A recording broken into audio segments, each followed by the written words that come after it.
Assalamualaikum warahmatullahi wabarakatuh. Perkenalkan, nama saya Ilhami Mahmudah dengan NIM 23329132. Saya dari Prodi Pendidikan Agama Islam dari Fakultas Ilmu Sosial, dengan mata kuliah Administrasi dan Supervisi Pendidikan dari sesi 0162 dengan dosen pengampu Dr. Hanif Al-Qadri, SPD, MPD. Jadi, tujuan saya membuat video ini adalah untuk menyampaikan hasil presentasi saya tentang administrasi sarana dan prasarana pendidikan. Yang pertama yaitu pengertian sarana dan prasarana. Dari sarana yaitu peralatan dan perlengkapan yang langsung digunakan dalam proses pendidikan. Contohnya yaitu seperti buku, alat tulis, komputer, alat olahraga, dan alat laboratorium. Selanjutnya pengertian dari prasarana. Prasarana adalah fasilitas yang tidak langsung digunakan dalam proses pendidikan, namun penting untuk menunjang kelancarannya. Contohnya seperti gedung sekolah, ruang kelas, lapangan olahraga, dan perpustakaan.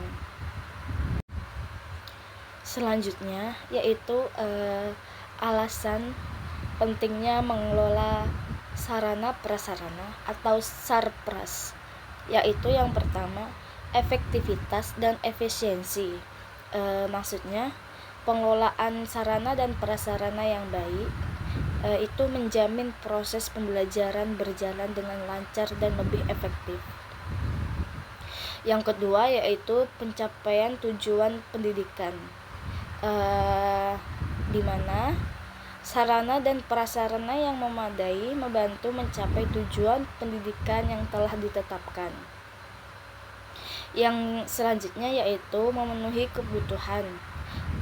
Sarana dan prasarana yang dikelola dengan baik dan memenuhi kebutuhan peserta didiknya dan pendidik dan tenaga kependidikannya. Selanjutnya yaitu citra dan nilai. Maksudnya yaitu keadaan sarana dan prasarana itu mencerminkan nilai harapan dan nilai citra lembaga pendidikan di mata masyarakat.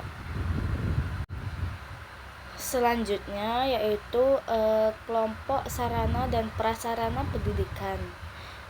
Sarana dan prasarana pendidikan itu dibagi menjadi 4 kelompok. Yang pertama yaitu site atau lahan, yaitu lokasi atau tanah yang digunakan untuk membangun gedung sekolah atau lembaga pendidikan. Yang kedua building atau bangunan, maksudnya struktur bangunan dan ruangan yang digunakan untuk kepentingan pendidikannya. Yang ketiga equipment atau perlengkapan, yaitu peralatan yang digunakan dalam kegiatan belajar mengajar seperti kayak alat tulis, alat olahraga, dan alat laboratorium. Dan yang terakhir yaitu furnitur atau perabotan seperti meja, kursi, lemari, dan perabotan lainnya yang mendukung kegiatan untuk belajar dan mengajar. Selanjutnya yaitu prinsip dasar administrasi sarana dan prasarana. Itu tuh dibagi menjadi 5. Yang pertama yaitu berlandaskan tujuan pendidikan.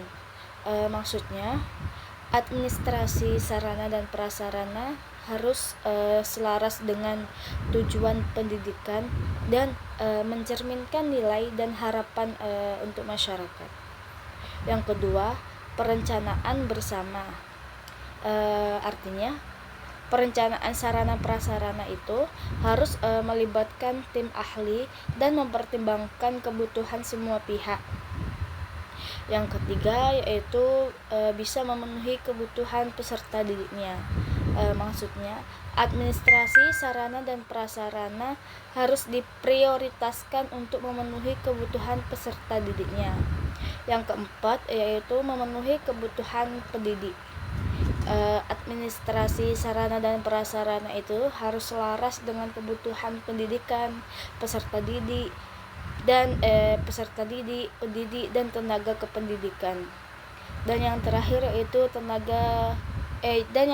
yaitu penanggung jawab yang handal, yaitu pengelolaan sarana dan prasarana harus dilakukan oleh orang yang kompeten dan terpercaya.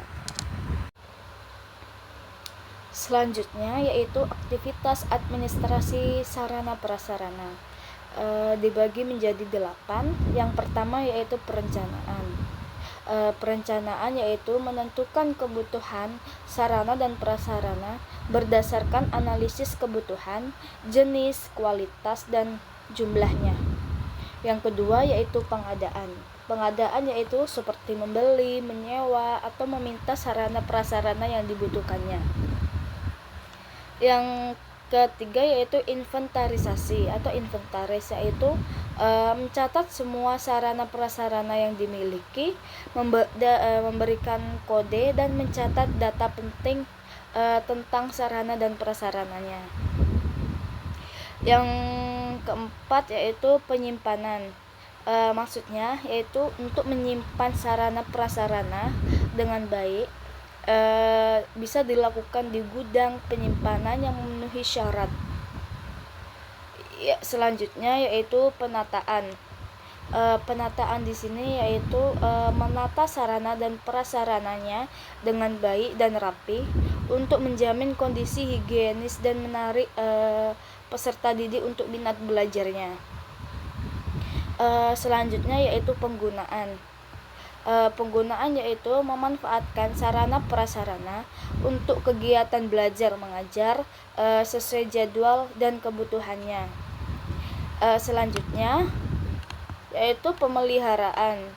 Pemeliharaan yaitu melakukan pemeliharaan rutin dan berkala untuk menjaga kondisi sarana prasarana agar awet dan dapat digunakan lebih lama lagi. Dan yang terakhir yaitu penghapusan. Maksudnya menghapus sarana prasarana dari inventarisasi ketika sudah tidak layak digunakan atau biaya pemeliharaannya terlalu tinggi. Selanjutnya yaitu pentingnya perencanaan dan inventarisasi. Yang pertama yaitu perencanaan. Perencanaan yang matang dan komprehensif akan memastikan bahwa sarana prasarana yang dibeli sesuai dengan kebutuhan dan dapat digunakan secara efektif. Yang kedua, inventarisasi, yaitu inventaris yang baik yang akan membantu dalam mencatat dan melacak semua sarana prasarana, mencari sarana prasarana dengan mudah, mencegah kehilangan atau pencurian sarana prasarana, dan yang terakhir yaitu menentukan kapan sarana dan prasarana itu perlu dihapuskan. Jadi kesimpulannya yaitu administrasi sarana prasarana adalah proses yang sistematis dan terstruktur yang melibatkan berbagai pihak dan memerlukan pertanggungjawaban yang jelas.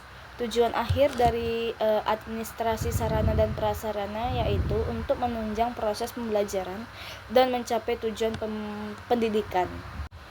Jadi kesimpulan yang dapat saya ambil dan dapat saya simpulkan yaitu administrasi sarana dan prasarana sangat penting untuk mendukung proses belajar mengajar di lembaga pendidikannya. Sarana itu mencakup peralatan langsung seperti buku dan komputer, sedangkan prasarana itu mencakup gedung dan ruang kelas. Pengelolaan sarana itu memastikan bahwa pembelajaran itu memenuhi kebutuhan peserta didik serta menciptakan citra positifnya di lembaga pendidikan. Proses administrasi sarana dan prasarana itu meliputi perencanaan, pengadaan, inventarisasi, penyimpanan, penataan, penggunaan, pemeliharaan, dan penghapusan. Semua pihak itu memiliki tanggung jawab dalam menjaga dan memanfaatkan sarana dengan baik. Cukup sekian yang dapat saya sampaikan. Saya akhiri. Assalamualaikum warahmatullahi wabarakatuh.